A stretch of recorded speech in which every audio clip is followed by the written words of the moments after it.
Yeah, my name is Jasmine Caldata Francis Wakenham, and since 1965 I become a voter, and I always place my ex next to the cup, and what they are doing today, I can't take it.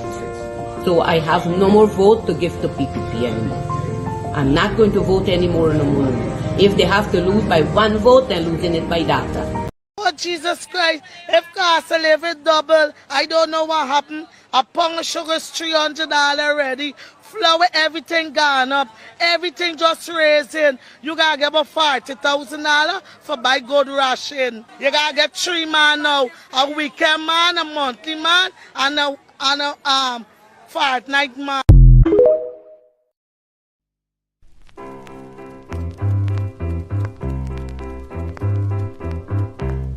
Hey fans, it's karaoke and oldies night this and every Thursday at Clock Twilight Sideline Dam, Buxton. Dance to the magical songs of yesteryear by popular DJs and Camps Audio. Admission is free. Come out, let's make memories at Clock Twilight Sideline Dam, Buxton North.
Previous stratagem by the PPP to suppress wages and benefits for local workers as well.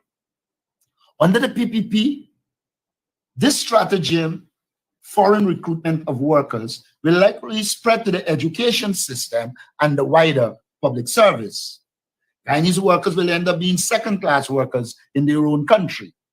And 3, the government is trying to secretly introduce foreigners into our society with total disregard of the views and concerns of the people of Guyana. It should not be missed by Guyanese that the choice of Bangladeshi and Sri Lankan workers is deliberate, since as citizens from the Commonwealth. In 1 year, these migrants will become eligible to vote in Guyana.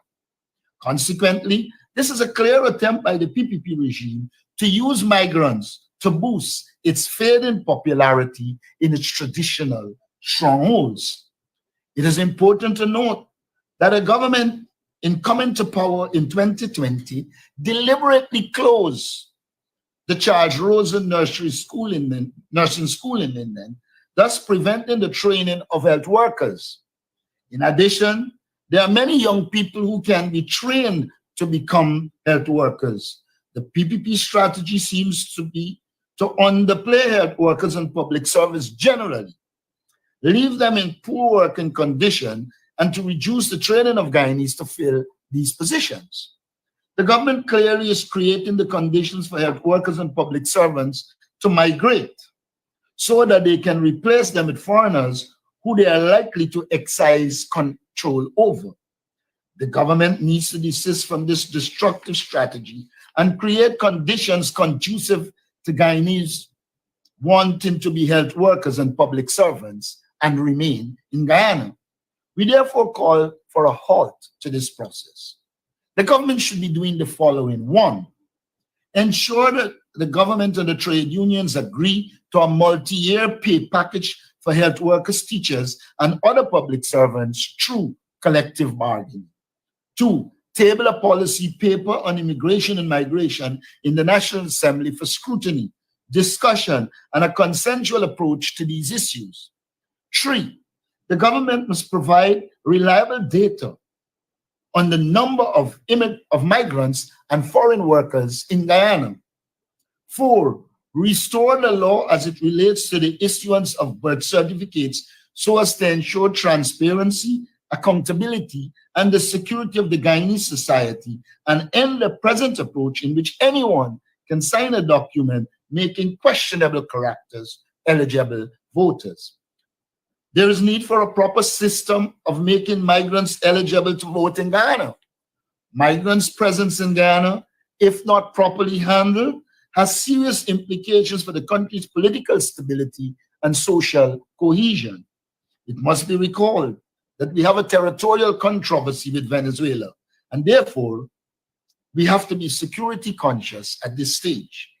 The question of importing migrants take on ever greater proportion when it is noted that Vice President Jagdeo has been accused of bribery and corruption and is a key actor in the decisions of government. Migrants importation is teamed with potential for corruption and political manipulation. Thank you. Thank you. At this time, I will open the floor for questions on the press statement, of course, by the raise of hand, and after which we'll take any other questions.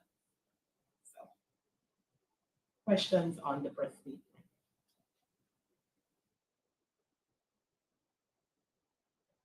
Dennis Shabbat. Mr. Norton, what legal recourse, if any, is open to your party to challenge the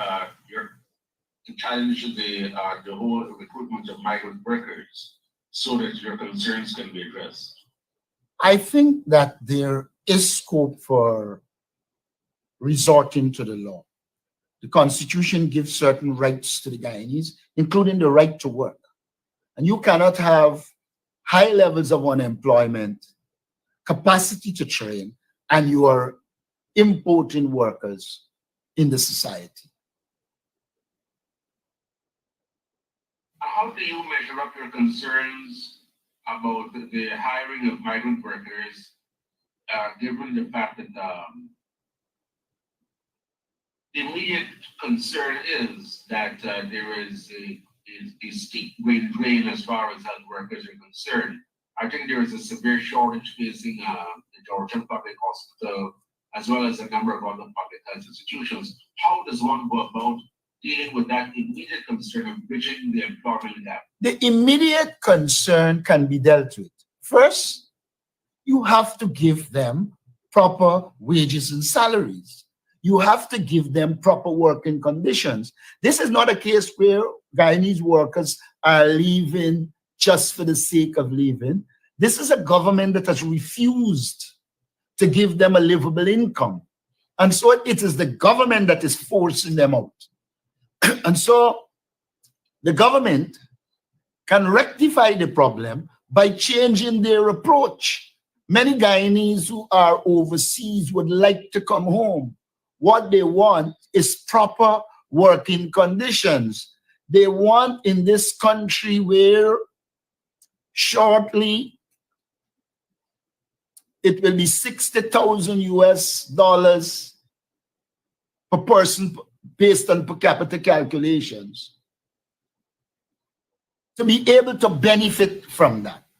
What in essence you're seeing is the government pushing people into poverty so that they migrate. Explain to me, how is it you were saying to teachers, you have to wait until 2027 for a better deal, but you proceed to offer $700 and $900 US a month with accommodation, etc. And in the section of the document which speaks to children, it says it doesn't matter how many. So you will be placing burdens on the education system, etc. This is clearly a strategy by the government to force public servants out, to be able to bring people that they control politically. Look, all of this has got to be taken against the backdrop of the dwindling numbers in PPP stronghold, their lack of popularity. Everywhere they go in, even in their strongholds, they are being rejected. And so I think the aim is to replace those Guyanese who they think will vote against them.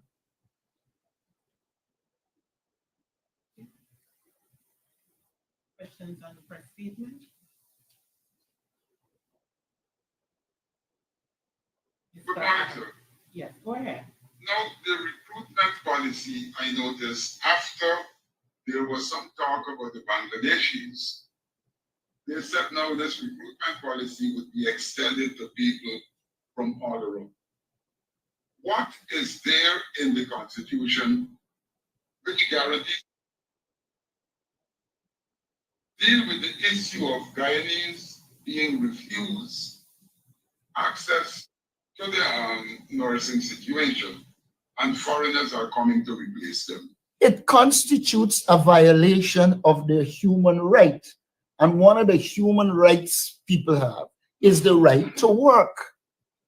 As citizens, they're entitled to have jobs above foreigners. Why is it you create a local content regime for the oil and gas sector, but you are not prepared to give Guyanese the opportunity to work first? They are talking even about bringing truck drivers.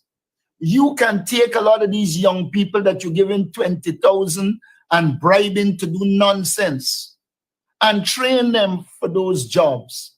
There are many young people who apply to the health sector and are being refused.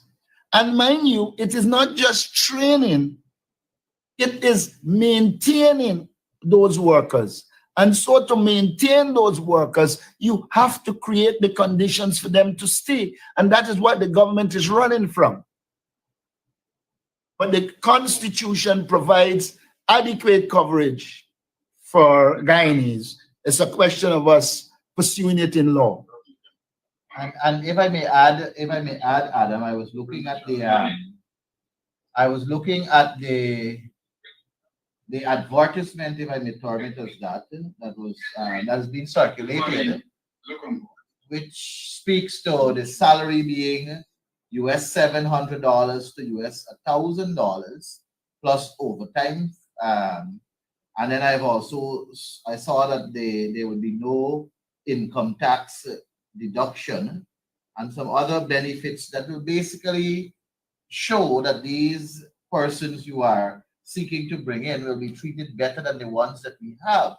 And that is something to worry about. How can you advertise to bring in into the Guyanese free workers and treat them way better than the ones that we have? I saw things like free accommodation and so on. And our nurses are not treated with that good treatment, if I may term it as that, in comparison to what our nurses are getting. And that's something that we have to also pay attention to. And I hope the nursing population of Guyana is paying attention to what this regime is all about in terms of basically bringing people to not only add to the complement, but really it's like a replacement measure. And you would understand it can also be looked at from a perspective of race. I'm sorry that I have to go down this road, but it's the reality. When you look at the dominance of our nursing fraternity and you look at where they're looking to bring in from, and you can see that it's for me, it's an attempt to change the racial dynamics of our country, because I think after 1 year, these people are subject to also be a part of our electoral process. They can seek to be a part of our country and to comfortably live like Guyanese, given the laws that exist. So it is something that is really, really frightening. If I am to put it into a one-word definition, I think it's very, very frightening. I also think that we call for a migration policy if you bring in migrants to satisfy a particular sector, they should not have the general conditions of being a Commonwealth citizen in Guyana. That wasn't the intention. And so those contracts should state specifically that they are not allowed to be involved in the political process seizing Guyana. Additionally, let me remind people that Vice President Barrett Jack rant and went on when we said, as part of our people-centered development strategy, that people paying less than 100, earning less than 150,000 should not be made to pay taxes. He said that Ghana cannot afford that. But now you're saying that you're giving these people good living conditions, but you are also saying they are not going to pay taxes. This is lunacy, put briefly.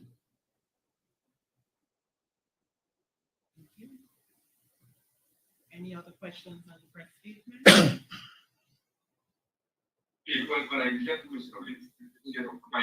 On the same press statement, if nobody else is ready. The Guyana-Venezuela issue, and Venezuela is an Essequibo Venezuelan state. My question to you is, have you been able to ascertain the reaction of the government to this development?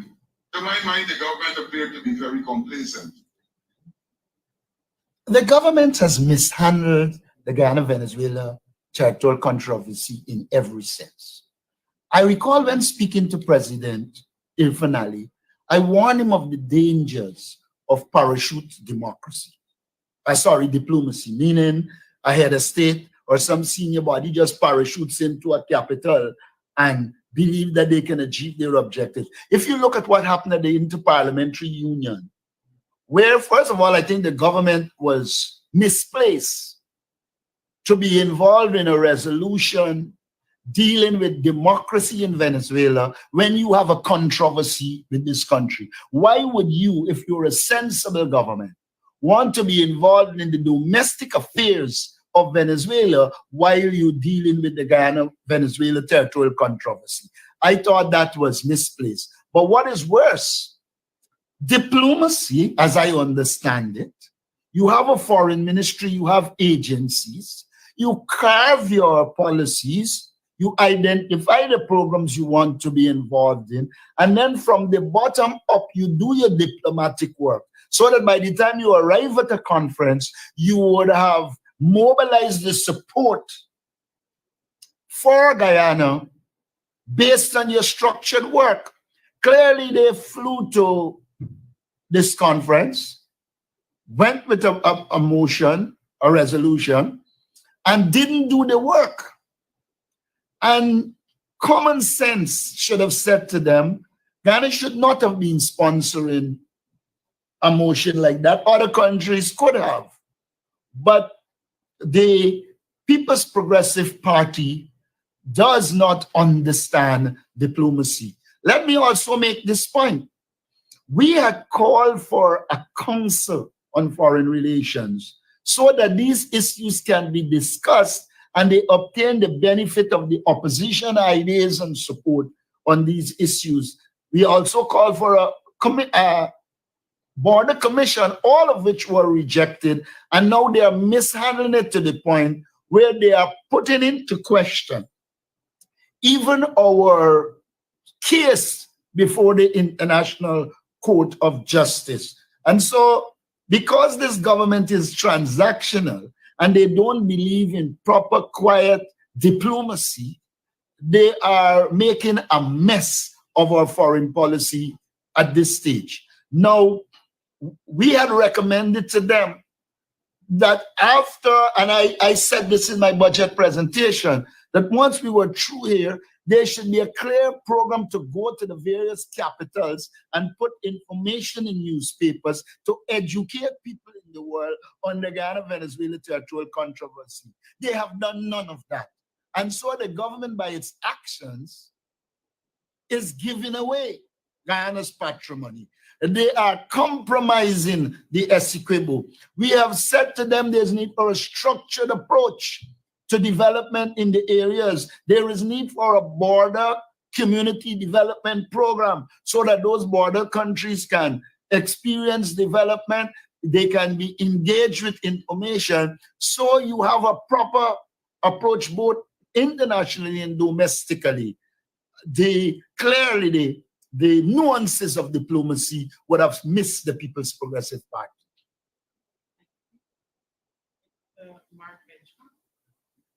Thank you so much.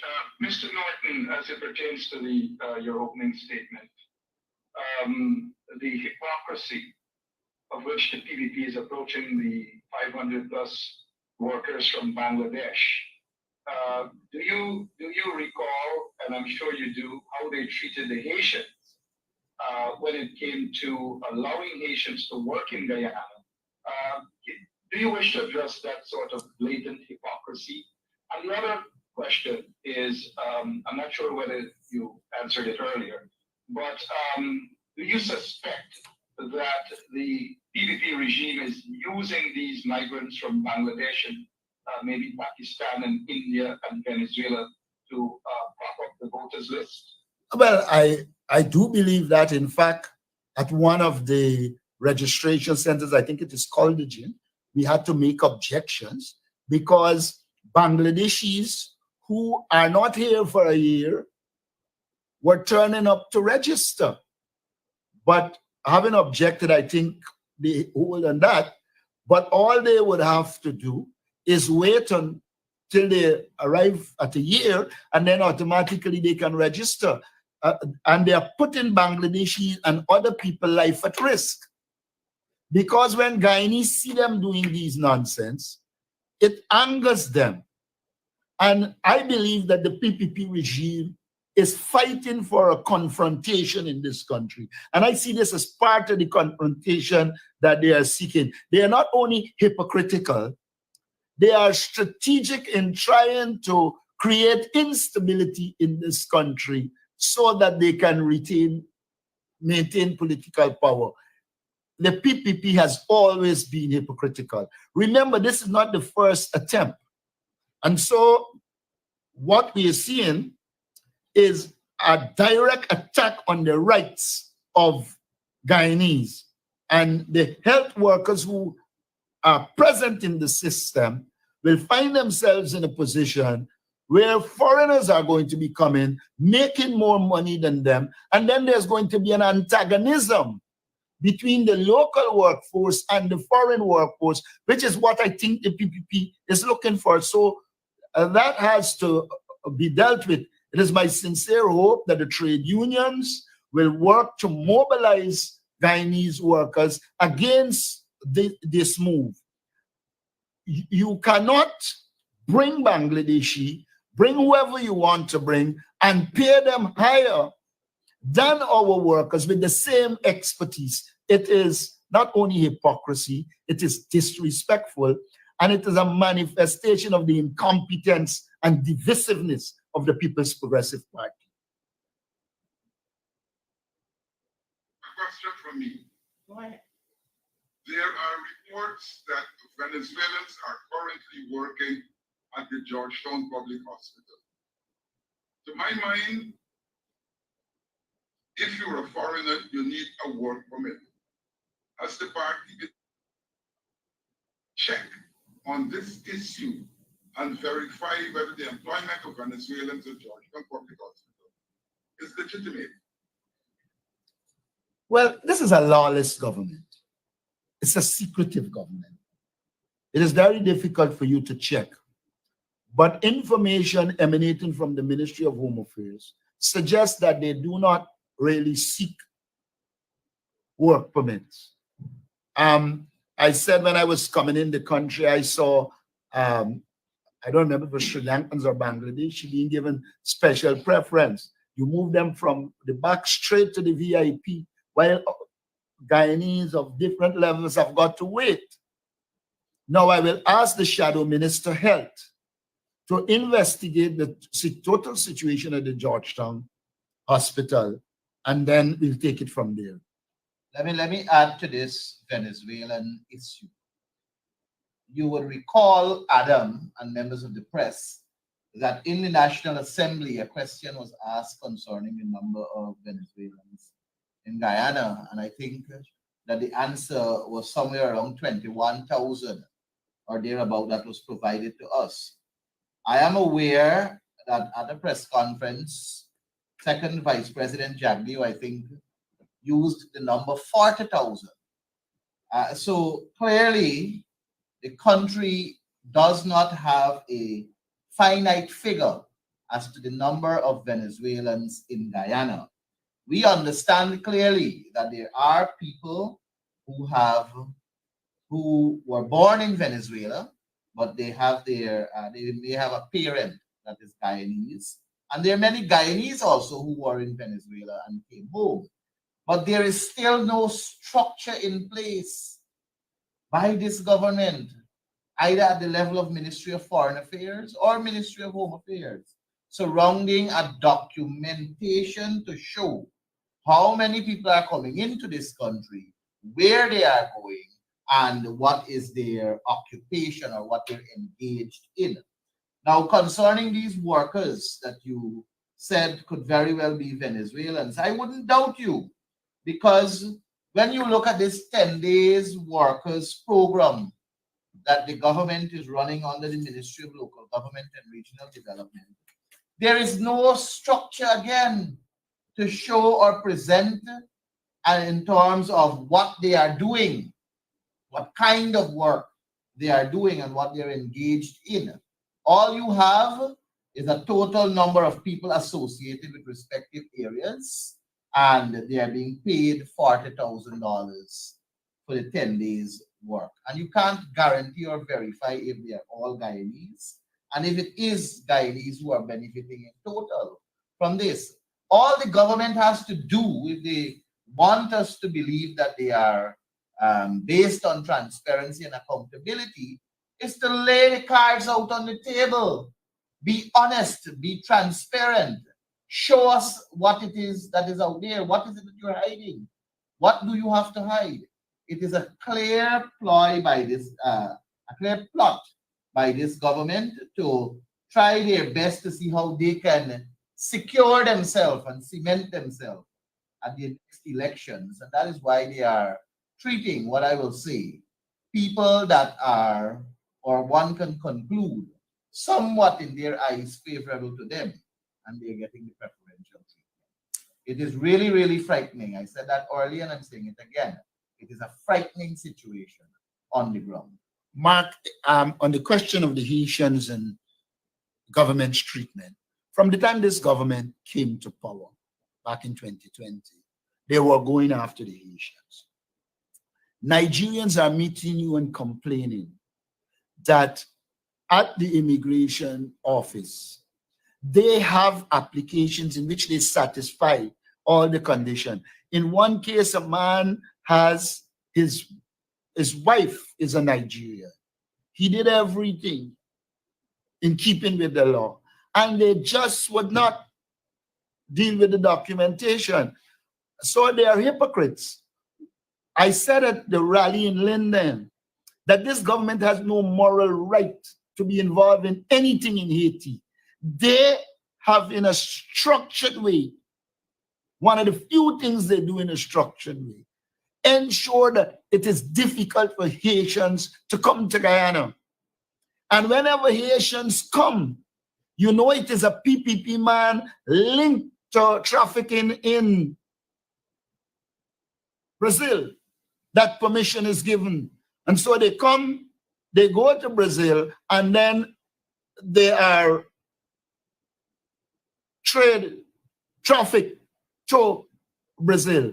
So the whole approach is one that is aimed at ensuring Haitians don't enjoy the rights as members of CARICOM, ensuring Nigerians don't enjoy the rights as part of the Commonwealth. But at the same time, you can do it for Sri Lankans, you can do it for Bangladeshis. The objectives are clear. have a follow-up question, if possible. Go ahead. Thank you. Well, not really a follow-up. It's the Venezuelan issue. In light of what Maduro has done, claiming the entire Essequibo part of Guyana, have you received any communication from Irfan Ali concerning discussing the serious matter? And has the opposition registered its concern directly with the Venezuelan ambassador to Guyana? No, it is the government's responsibility to do that. Your opposition has got to be very, very careful that we don't go complicating an issue. It is the government's responsibility to call in the Venezuelan ambassador and read the riot act.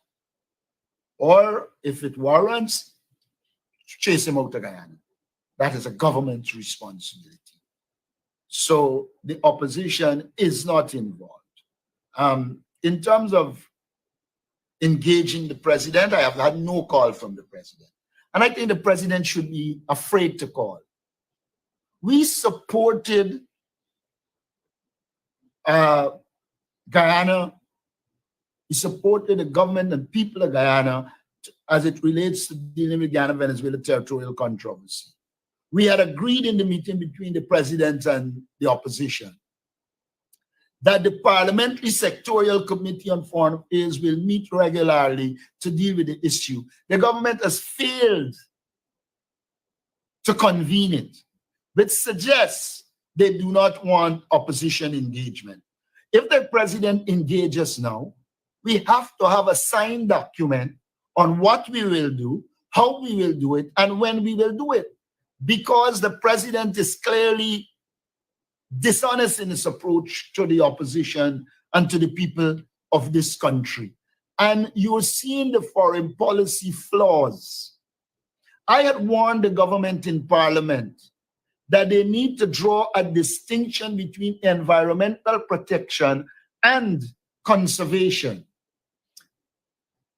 I look at the interview of which I was a part with the president, and you saw a man who is at sea because the government did not clearly define their international environmental position. Guyana, since the late 80s, it was agreed that environmental space will be provided for developing countries to exploit their resources while at the same time paying attention to the environment. It is in that context, at the UNCED, United Nations Common Environment and Development, the first one, it was agreed that there are differentiated responsibilities. And his response should have been, clearly we have the right to develop. We also must pay attention to the environment, and that the developed world has more responsibility because of their historical role. And so he would have been able to carve a situation where you are pursuing your economic development as it relates to oil and gas, and at the same time showing concern for the environment and promoting sustainable development. But he resorted to arrogance and a lack of knowledge, and in my opinion, come over as one who is incompetent and cannot deal with the complexities of international relations, much less international environmental relations.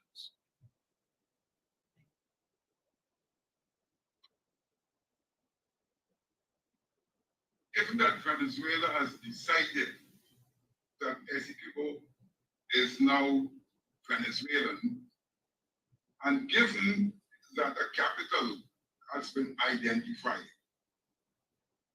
would you recommend that they remove all Venezuelans from those border communities, given that some believe that the presence of Venezuela actually a mini invasion? Again, in my parliamentary budget presentation, I made it very clear and at a press conference that because of the security threat, Venezuelans should not be allowed in the Essequibo, especially in large numbers. Barra Jack, doing his normal stupidity, portrayed as if we are anti-Venezuelans, anti-migrants. Nobody's anti-migrant, but you have got to, in dealing with your national security interests, take the measures that will reduce your vulnerability. If you have Venezuelans who you cannot monitor in the Essequibo, you are threatening our security.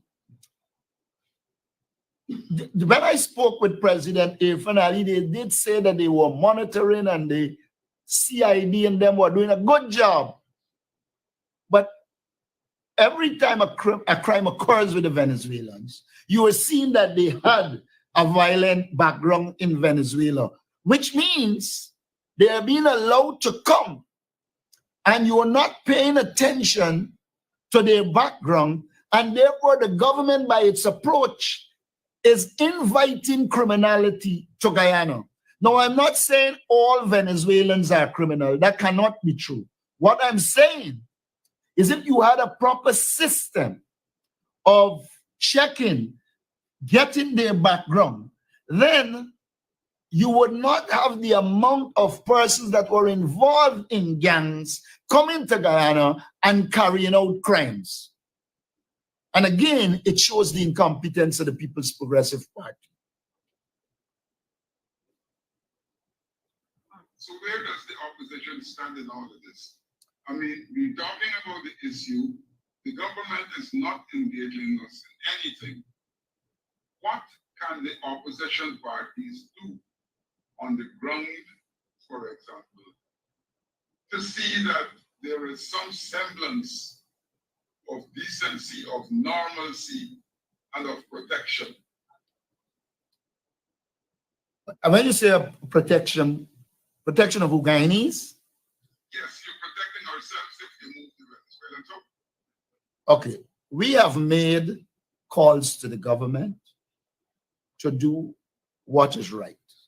The government clearly doesn't want to do what is right. Now, this is an issue of national sovereignty. The only option that is left to us, really, or the main option, is to mobilize the Guyanese people against this government, first with restricting their actions and ultimately with getting rid of them. I have a quick follow-up, please. Sorry, Madam Chair. What? Or should we move on? Yeah, it's pertaining to the amount of Venezuelan nationals who have recently registered. We know that the last time, which was months ago, we saw the eagerness of Jagdeo to have these persons registered, regardless of whether they're connected to Guyana through the same parental connection. Have you, the party recently, or the opposition recently checked the numbers of Venezuelan nationals who have registered to vote in Guyana? Okay, we have been checking.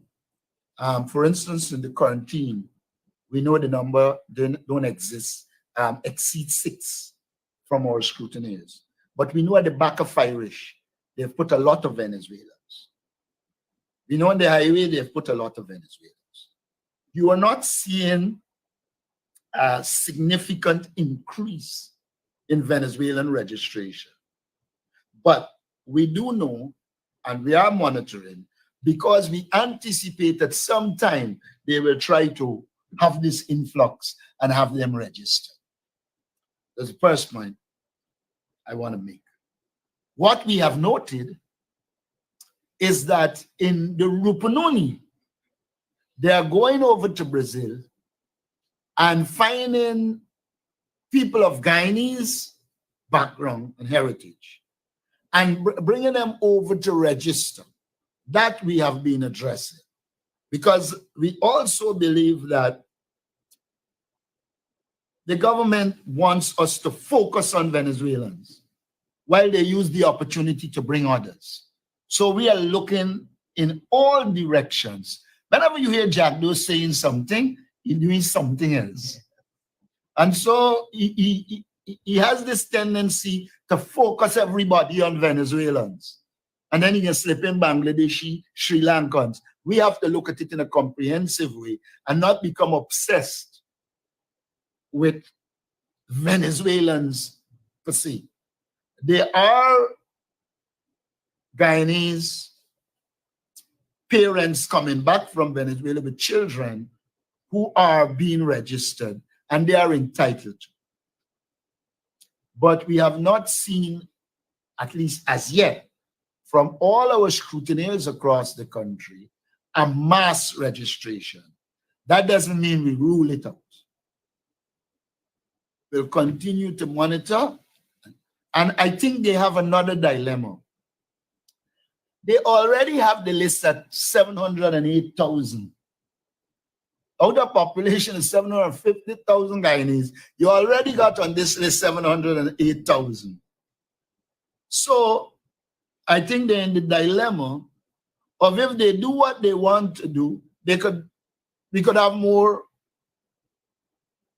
Guyanese on the electoral list than Guyanese that exist in Guyana. So we are monitoring it, but we think that is one of the things that is affecting them. In fact, I believe it is in that context, Jack Doe called for the removal of the dead from the voters list. And if you know, they have right now in all these communities, they are paying people to find out who is dead.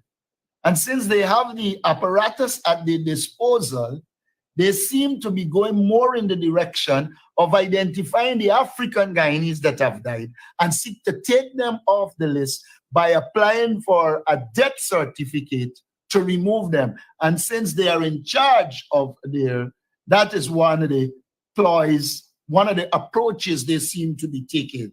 And again, we are watching it and countering what they're doing. Apart from monitoring, Mr. Norton, has an official report been made directly to the Minister of Home Affairs and the chairperson of GCOM in order to register the opposition concerns about these, not just Venezuelan nationals who have just arrived in Guyana, but nationals from other places who are now currently registered to vote under questionable circumstances? If we have recently engaged, earlier we did, but recently we did not engage the Elections Commission. But our commissioners are kept abreast and they raise these issues at the Elections Commission. And you would see from Commander Alexander's writing, he's on top of it and dealing with it. I believe I'll take my last question on the press statement now. Any other of that? Yes, I wanted to follow up on an earlier question, Mr. Norton. You did say that there is scope for legal action concerning the importation of migrant labor, but definitively, can you say to take legal action and could you elaborate on some of the elements? Our legal personnel will have to elaborate on the elements of it. I will engage our legal people and they will advise on how we move on this issue. I don't want to run out there making comments. While I did some law, I'm not a lawyer. And I do believe, like I said at last press conference, on these matters, we should be guided by the competent persons. So at the minimum, you don't have a time frame yet? No, we don't. Okay. Mr. Kurt Campbell.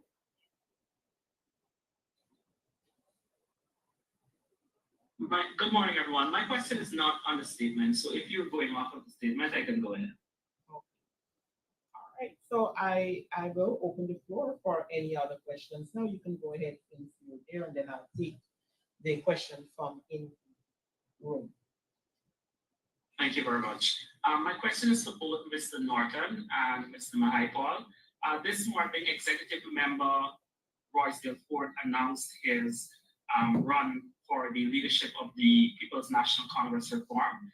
Firstly, I wanted to ask Mr. Norton if he knows of anyone else challenging him for the position of leadership. And secondly, I would like to ask Mr. Mahaipal directly whether he has interest in also running for leadership of the party. Okay. Let me start by saying this party is a democratic party. Anyone can run for leadership of the party. But this party is also a politically sensible party. A lot of party members speak to me, and there are certain things they are looking for in the leader at this stage.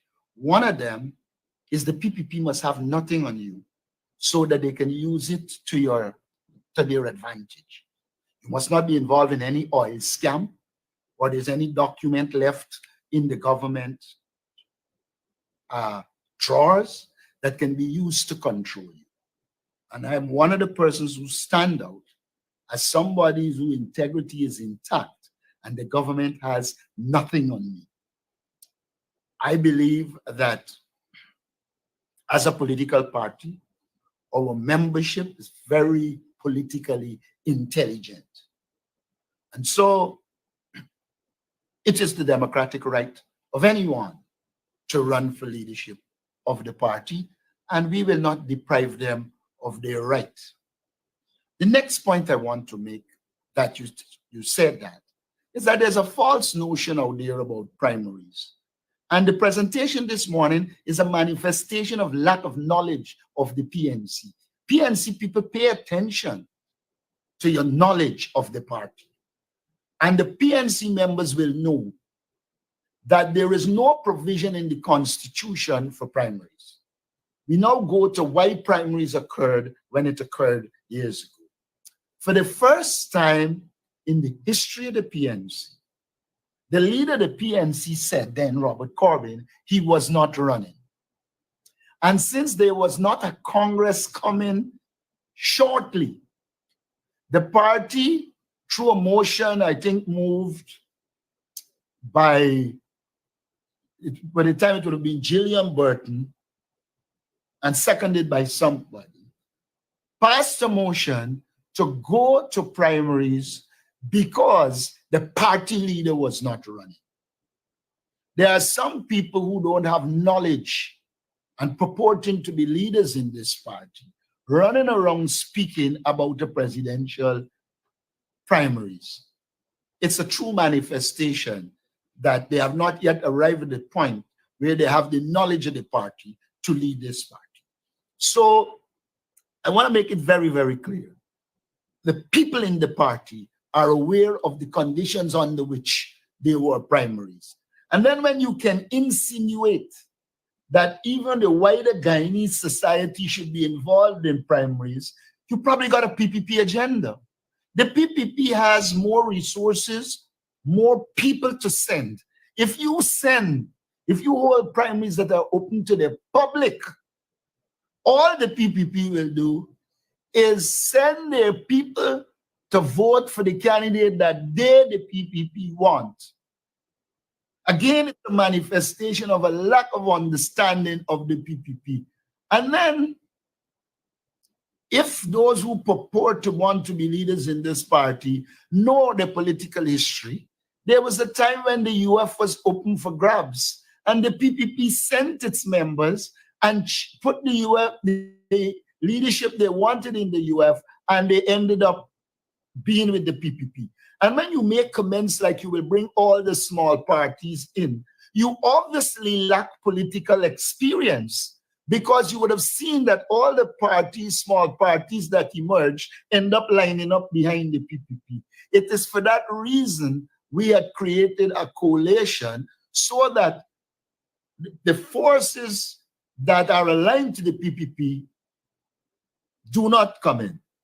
And so in some regard, I see what is happening here as part of the PPP scheme. And may I say we know about this before, because an activity was held in which the architect, Madam Amna Ali, announced to the group that they were raising funds for Roysdale Ford to run against Norton, when a lot of the people there were under the impression that They just went to a barbecue.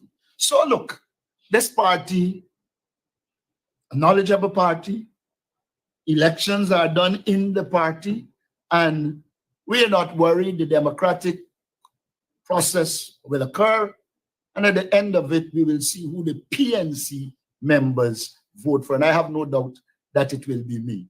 However, there are those who are concerned that it is occurring at a time when we have the PPP back to the wall, and it might serve the PPP interest rather than the interest of the People's National Congress reform. Kurt, good one. Good morning. Good morning. This party has over 200 groups across the length and breadth of Guyana and even in the diaspora. And the process requires one to be nominated. And I believe that I am aptly qualified to run for leader of this party. I believe I satisfy all the requirements, and I believe I am very experienced when it comes to the party's structure and its workings. And if groups from this People's National Congress reform see me fit and they nominate me for such a position, I will take into serious consideration their nomination and make a decision at the right time. Thank you. Just a quick follow-up from Mr. Mahaipal and also Mr. Norton. Outside of the group's nomination, you say what is your specific interest? Are you interested in the post? Well, if I may go before the leader, as I said to you, it's not just about a matter of having an interest. It's about the party having that confidence and the groups having that confidence in you. I would remind you, and I believe Newsroom did cover this story in 2018 when I was elected to the Central Executive Committee of the party. I received at that time one nomination, but I went on and I won the seat. So I said this before many times too, nominations don't always win elections, right? But I'm saying to you that if I'm nominated and if the groups across the country gave that ratification or that consideration, I will consider it seriously after engaging with them and having a dialogue with them. This is not about me and my personal interest. This is about a party that I'm serving, and it's that party who must repose the confidence, and they do so through nominations and other forms of engagement. But I must tell you that I have not ruled it out, and it is under serious consideration once I am nominated. Because I can't tell you now, yes, I am, and then I'm not nominated. The party has to have that confidence first, right? The groups must give me that, must repose that confidence in me. Finally, for Mr. Norton, I just wanted to qualify what you mean by the membership is politically intelligent. If you could qualify that statement. I mean that our membership understands politics. They follow politics. And when you can go and talk to them on any issue, they will form their political opinion and make the decisions based on knowledge of the political process. Williams, Guyana Chronicle. Following up on Kurt Campbell's question, does this mean that you are fully aware that there are members in the party who are running for leadership who are involved in corruption? I have two other questions after that. Well, if you infer that from what I'm saying this to you, let me repeat it. I came to the leadership of this party campaigning on the fact that I was not tainted by corruption and that all and sundry know that Aubrey Norton has served this party in various positions, and there was never an inquiry into me and my actions. There are some who are running that there are written inquiries on them. And the Guyanese know that. The membership knows it as well. All right. The opposition has been accused of being incoherent because I of hear that. the opposition has been accused of being incoherent because of the different views of its members. Some persons have concluded that this is the case because you are unwilling to take advice and you govern the party with an iron fist. Could you say if this is indeed the reason for the incoherent views, or do the members meet regularly to discuss matters of national interest? Well, we meet and we discuss matters of national interest. Some of the members of the party, let me give you the background to how we got here. That might help. I was not leader of the party. I was a member of the executive. Mr. Granger was leaving, and there was an open floor. I ran against Jeff Harmon and Richard Van Der Charles. And the party unanimously elected me. Well, not unanimously, in a landslide, elected me as leader of the party. Now, ever since then, we have been involved in discussions. There are some persons in the party, and I could show you recently, who make it their duty to create the impression that there isn't discussions. We have discussed in this party and further afield. The Guyana-Venezuela territorial controversy at length.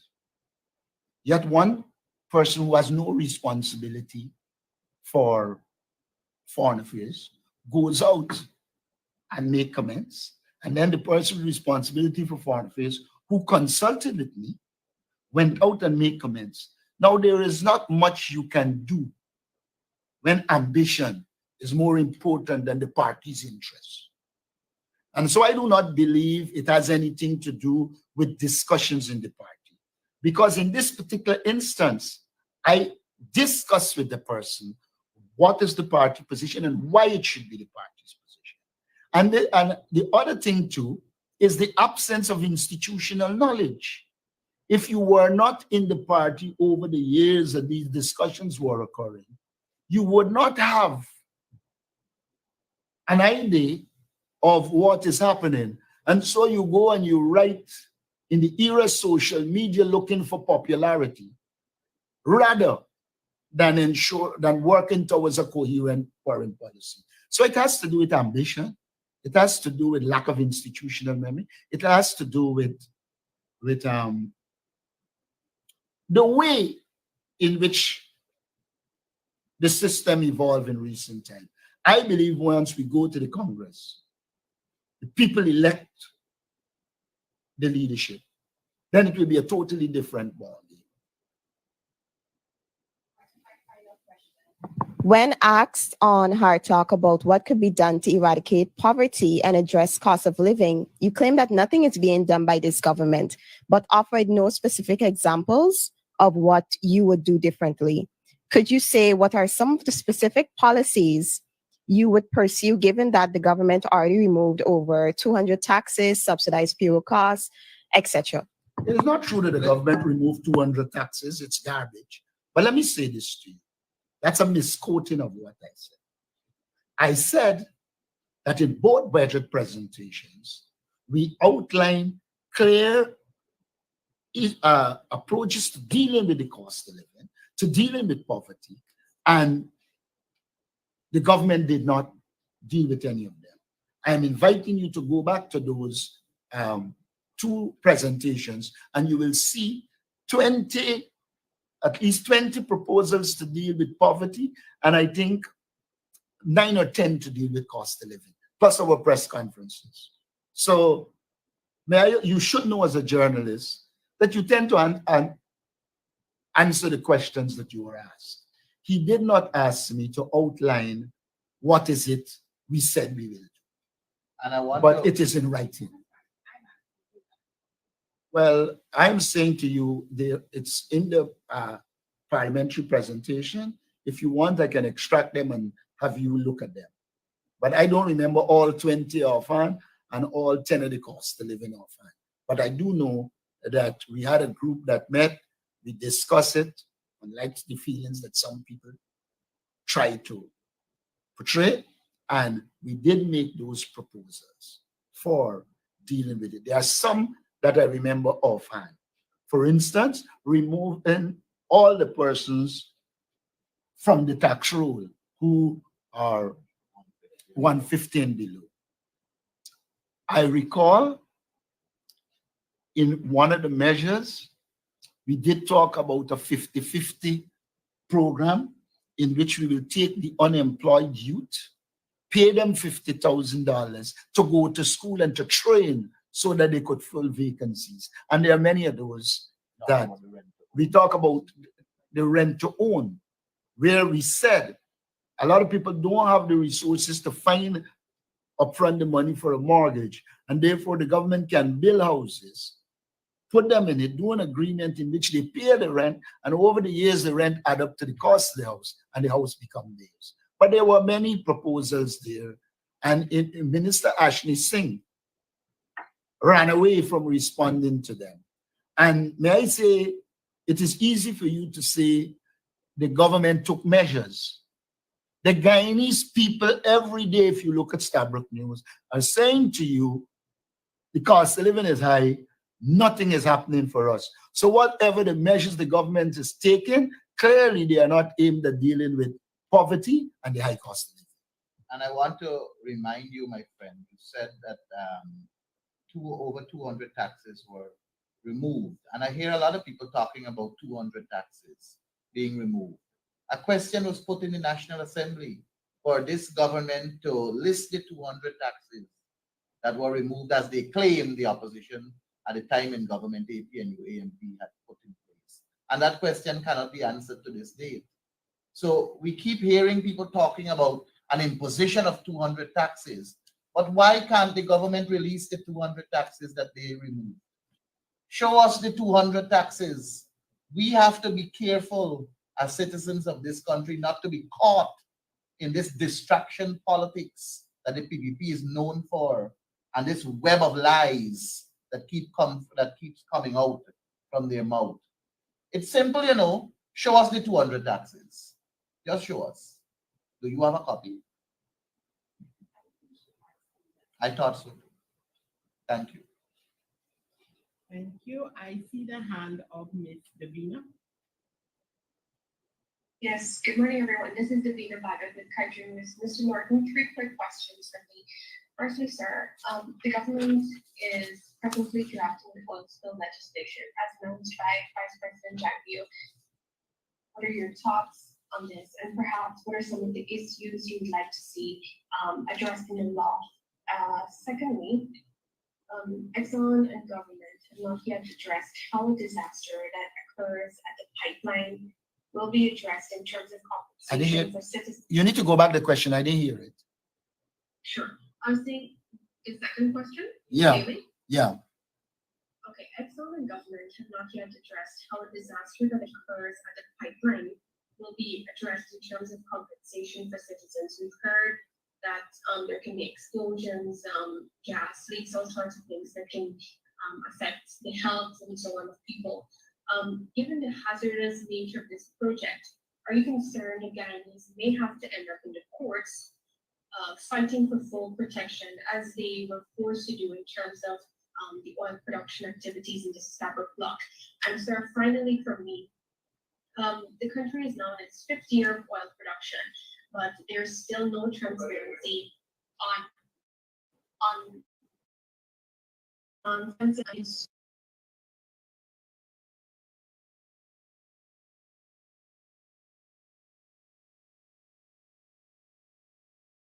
interest rates being charged. Does this concern you, and have you engaged the operator for the release of this information? Is it your view that Guyanese, or do you personally believe that Guyanese deserve to know this information? That's it? Yes, sir. On the oil spill legislation bill, we have already said we agree that there should be a parent company guarantee because the subsidiary doesn't have the resources to do it. And we have been very supportive of that. We believe legislation on the oil spill should be done in a way. There should be mechanisms in it in which the company gives guarantee on the levels of oil spill. In other words, the operator Exxon says they use high-level technology and it's not likely. But we have seen in the world that with all the technology, oil spills occur. So we would like whatever is being done for there to be an exposure of the technology and be told what guarantees exist that there will not be an oil spill, though we believe that there is always the possibility of an oil spill. I mean, an oil spill don't necessarily have to come from the actual drilling. We've just seen what happened in Tobago, somebody carrying the oil and a thing. So it would need to cover oil spills that will occur even outside of the drilling process. So it needs to be comprehensive. Pipeline explosion. You would recall that our position was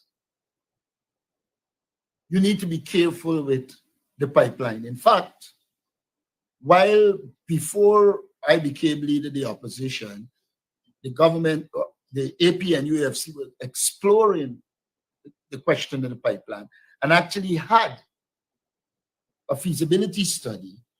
When I became leader and our oil and gas committee met, we agreed and proposed that there should be ISO containerized gas rather than a focus on the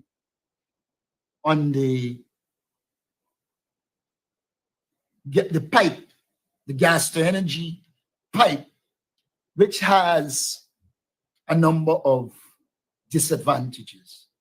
In the first instance, we did engage Exxon on it, and I've said before, when we first engaged them, they virtually said no, but in our second engagement, they seemed disposed to it. Yes, we are deeply concerned about an explosion. We are deeply concerned that it is close and virtually passing through communities. And so we are deeply concerned about that. We know the people might have to end up in the court, but our preference is for them not to have to go to court. Let us put the systems in place to ensure that we don't end up in that position. Because, you know, court don't bring back people's life. Court don't repair the environment. And we have to look in that direction. As it relates to transparency and accountability, we believe that they should be. You would recall that in our time in government, Exxon was allowed to brief the opposition, etc. And we had clear indication that we are for transparency and accountability. And I believe that Guyanese deserve to know.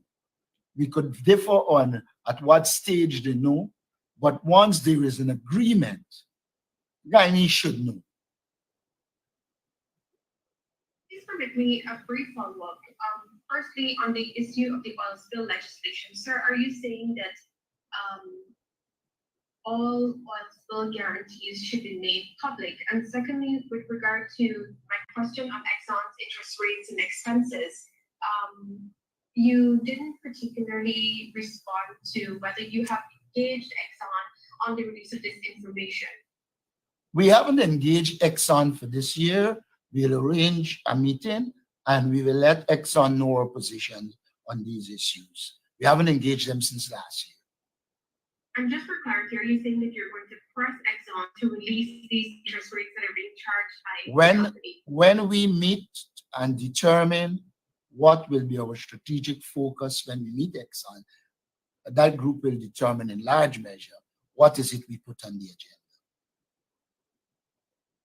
The issue of the oil spill, sir, you didn't respond for clarity. Let me just repeat. My question was, are you saying that all oil spill guarantees should be made public? Is this one of your suggestions for the legislation being drafted? It is part of our general suggestions. Once the legislation comes, because most likely we will not be consulted, we will look at it and then we will make our recommendations as it relates to the legislation. Do I see the hand of Ms. Winnie? Good afternoon, everyone. Renee with Kaiser News. Mr. Norton, it has been months since auditors have alerted concerning spending totaling US hundreds of millions by Exxon. When Vice President Baratabi was asked about the findings of the audit, he suggested that a letter be written to Exxon for an explanation. Has your Oil and Gas Committee addressed these findings, and can you say if your committee plans to reach out to Exxon regarding them? We don't need to meet out to Exxon. It's the government's responsibility to ensure audits are done. And we have made it very, very clear that the government is negligent and incompetent. And we will continue to call on the government to do what they are expected to do. So we don't have to call on Exxon to do anything. This contract gives certain rights, duties, and responsibilities to the government and those to Exxon. It is the duty of the government to ensure that they have a competent team to audit and ensure Guyanese get the best out of this agreement. So we don't have to engage Exxon on that.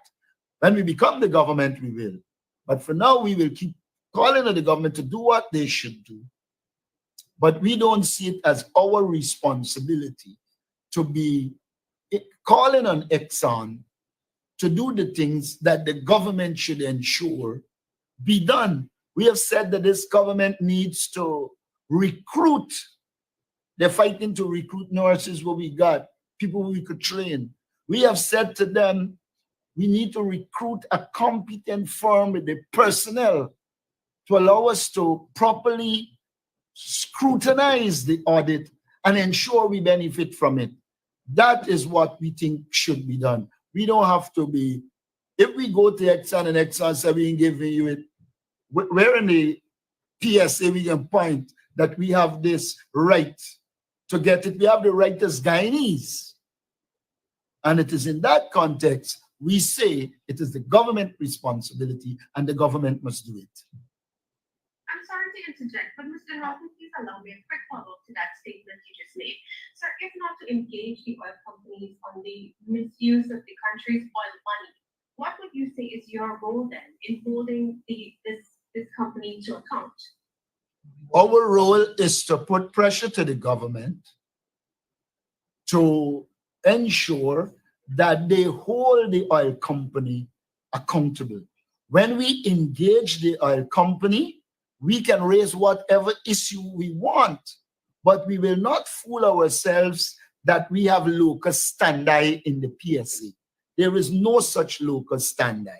So we will raise the issue, we will put pressure to the government, but as an opposition, we are obligated to deal, one, through the parliamentary system, through the government system, but as an opposition, we also have the right when we engage them to raise any issue which we have doing. But we must not fool ourselves. We are not a party to the PSA as an opposition. Guyana is a party by virtue of the government. So we shouldn't mix up these things at all. And mind you, if there is transparency that we're calling for, then you will have the information to further pressure the government rather than running believing that we have some locus standi based on the PSA to be holding the government, the oil company accountable. We have to hold the government accountable, and the government has to hold the oil company accountable. Unfortunately, the vice president and president seem not to want to do that. Dennis Chabot.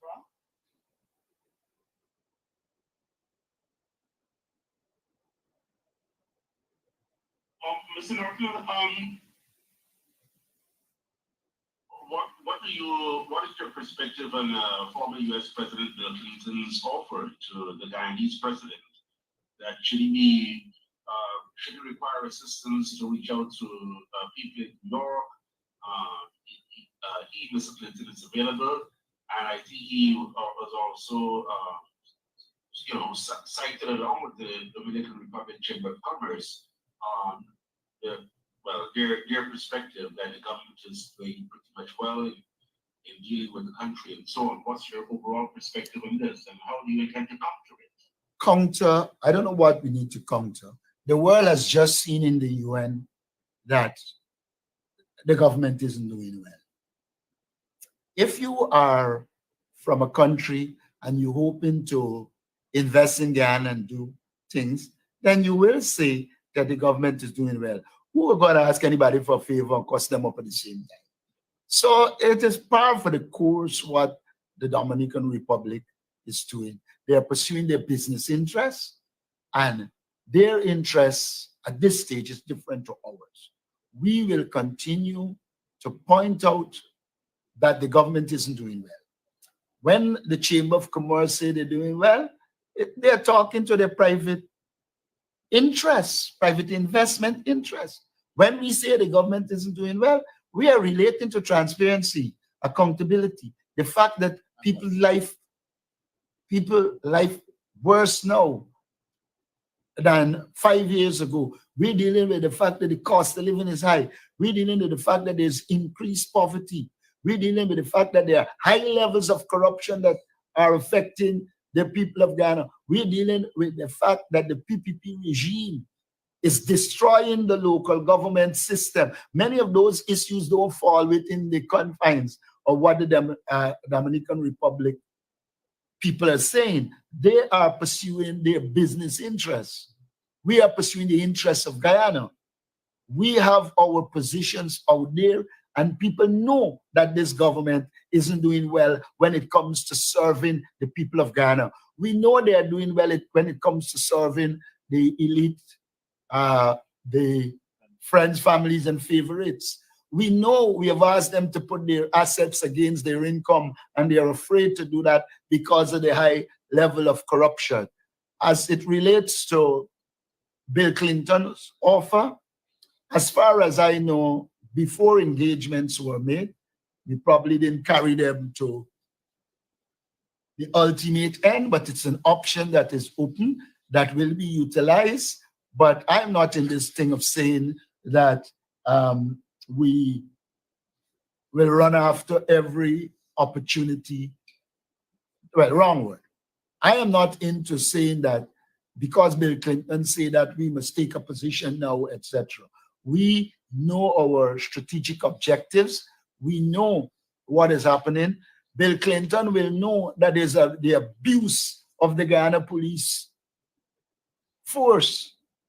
Bill Clinton would have been in groups that have already been informed of what is occurring in this country, the politicization of the police force, the non-appointment of a chancellor and chief justice, and all the attempts to compromise the judiciary. All of that information is out there. We'll continue to provide it. Shortly, I'm going to meet the diplomatic community again, or a section of the diplomatic community, and all of these issues will be discussed. Bill Clinton is one element in the entire thing, and so the opportunity will be utilized. But I don't think we need to say that we are going to run and go to Bill Clinton. All the information is there that both Democrats and Republicans would know and have access, because we have spoken and engaged both sides in this process. Thank you. Mr. Mark Benjamin.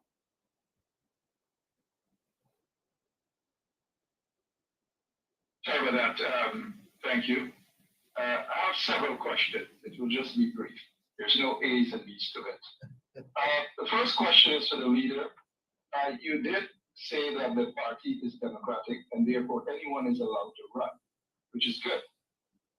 However, you painted an impression that can be considered as dangerous water, so to speak, that anyone who seeks to run against the leadership of the PNC would be considered as a PPP mole or PPP moles. Do you think that is healthy for democracy in the party?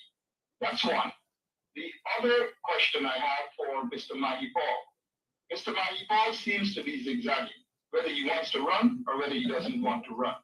What is your take on Mr. Ford's announcement, one, and how would you describe the leadership of opposition leader Compton Norton? Those are the two questions. The other two questions I have directed to the leader of the opposition with regards to the recent announcement of the U.S. ambassador to Guyana, Ms. Terra, that Guyana is transforming. In other words, the transformation of Guyana is so great. Thirdly, the Chinese ambassador said that democracy is healthy, so to speak, in Guyana. But yet we have all these infractions and violations of people's rights. There is a commissioner of information who is sitting there wasting taxpayers' money and not giving out any information. Those are my four questions for now. All right, let me start with the Chinese. I think you should have quoted the Chinese totally. The Chinese virtually said that there are different perceptions of democracy.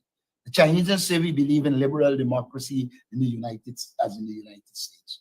So unless you know what the Chinese are talking about in terms of democracy, you can't support them nor condemn them.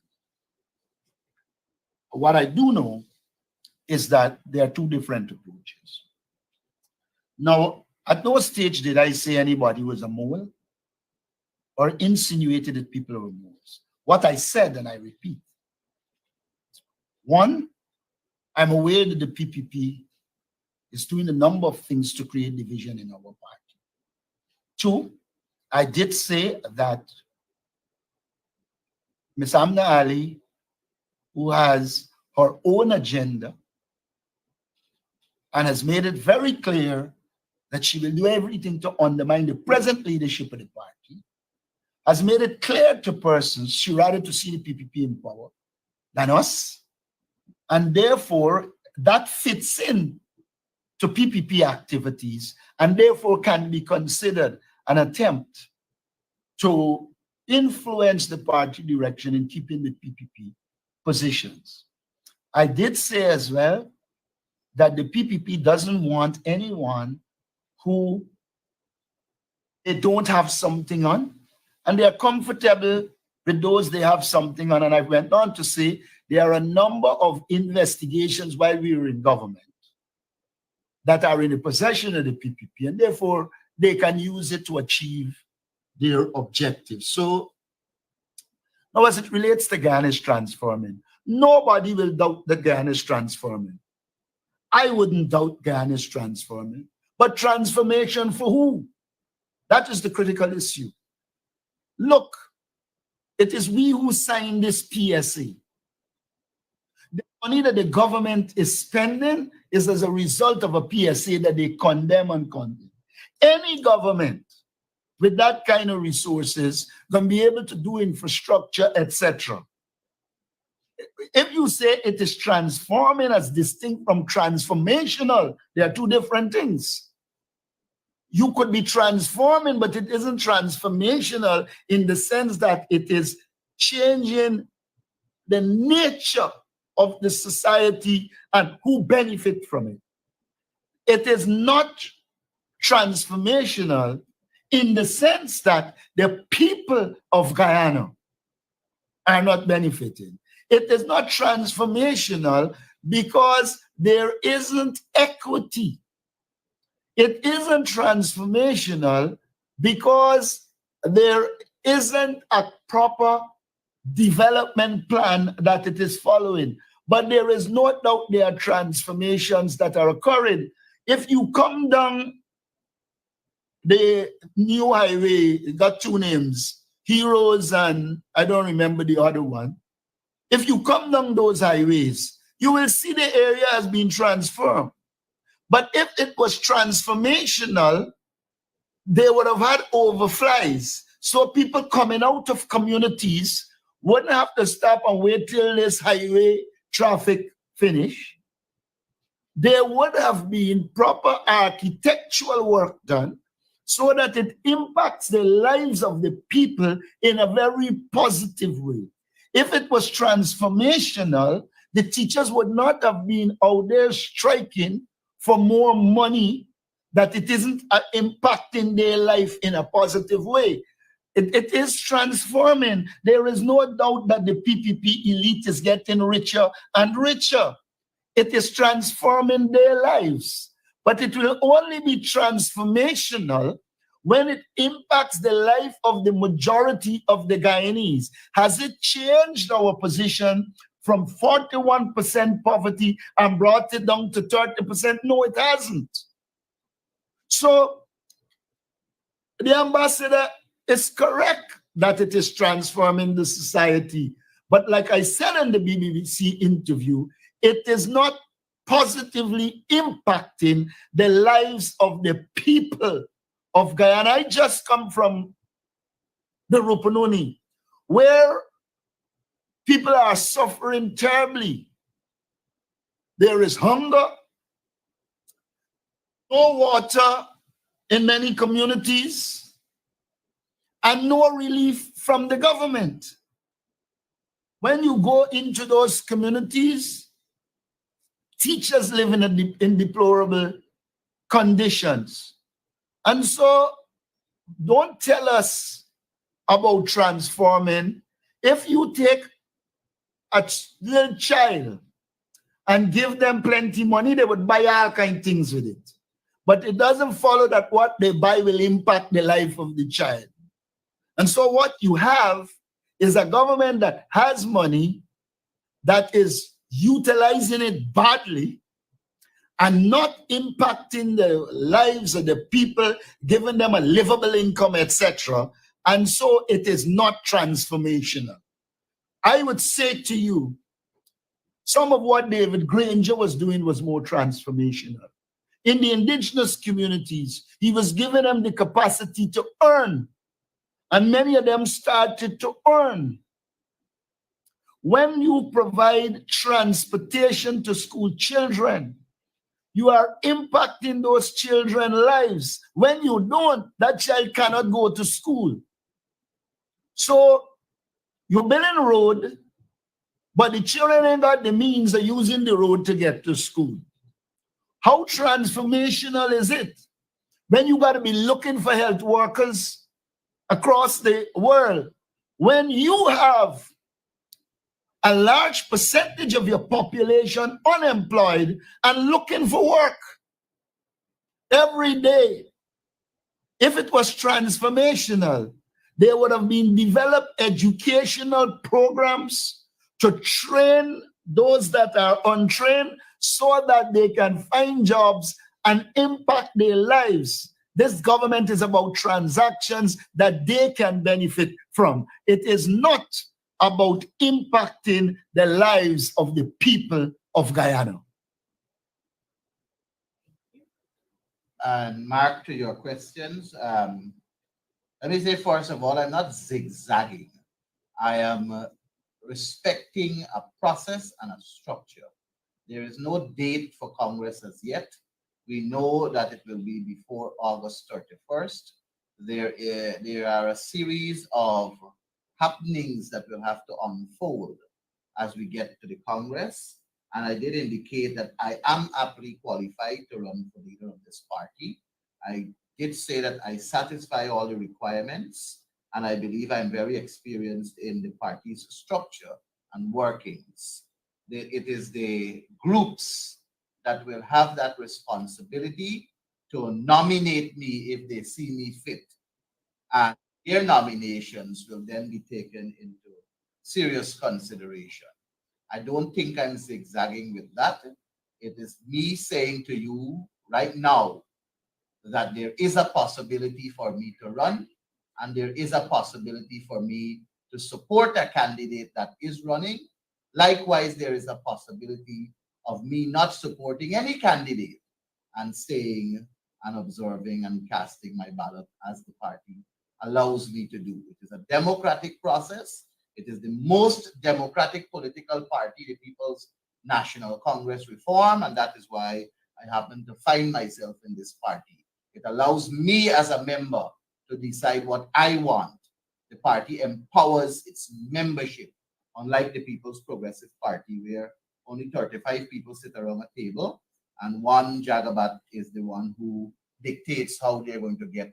And we saw that with how they got Irfan Ali. Let me say, with reference to Ford's announcement, the party gives him that right to do what he did there. It is in the Constitution. It's a constitutional right of a People's National Congress reform. He's a member, he's financial, and he enjoys that right. Anybody else can do it. And if, I think your third question was, how do I rate the current leader?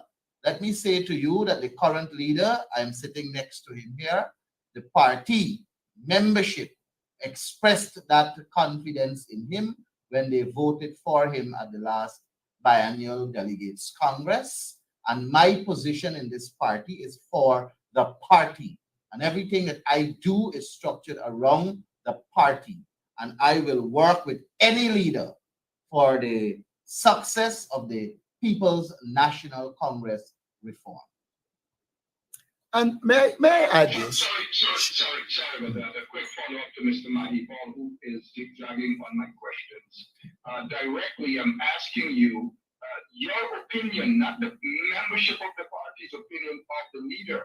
And with all due respect, I'm asking you directly, what is your take on the leader of the party, and also your direct position on Mr. Ford's announcement to run for leadership of the party?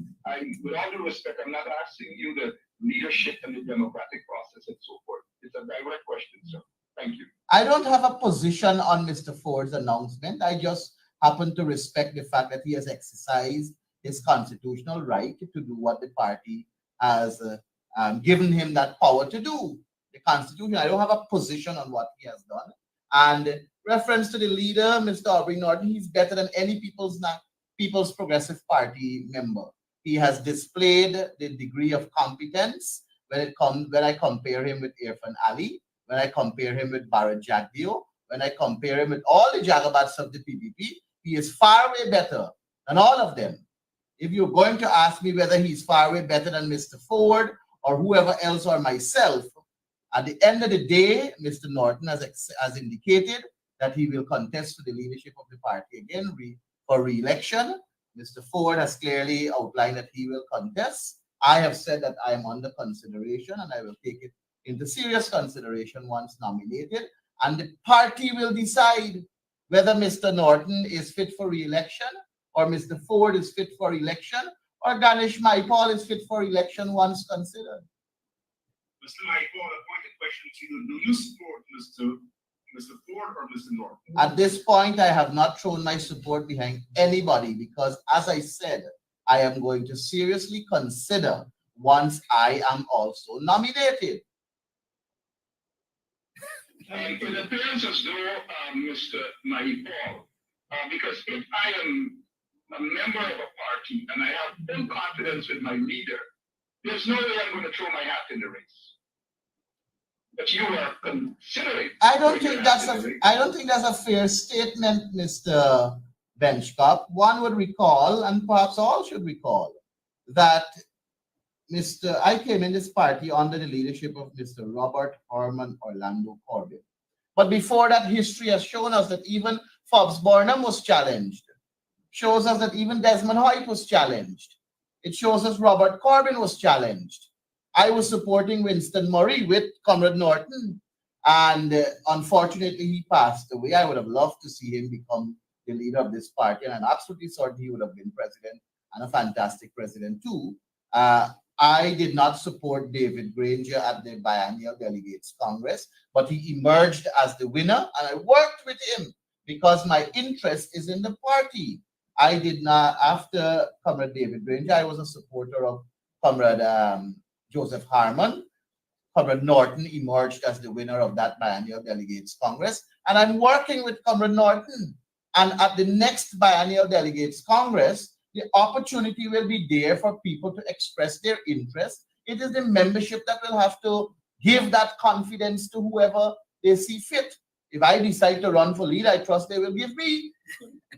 It's as simple as that. And mind you, may I say this? I don't want to put anybody in any difficult political position, but I would say this to you. One of the few young persons that came to the party that is showing the level of political understanding and competence is Ganesh Maipal.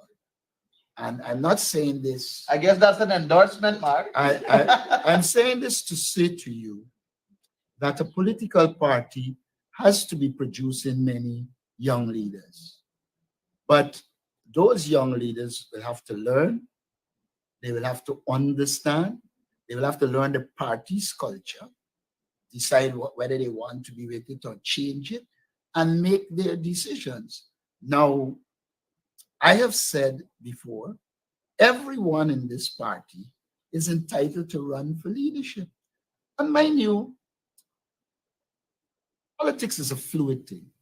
I recall many people who said I could never become leader of the party, and I am today. So predictions are just that. Thank you. All right. I want to thank all of our media personnel for joining today's press conference. You have a very long weekend holiday. I hope that our viewing public will enjoy that holiday and do take the time to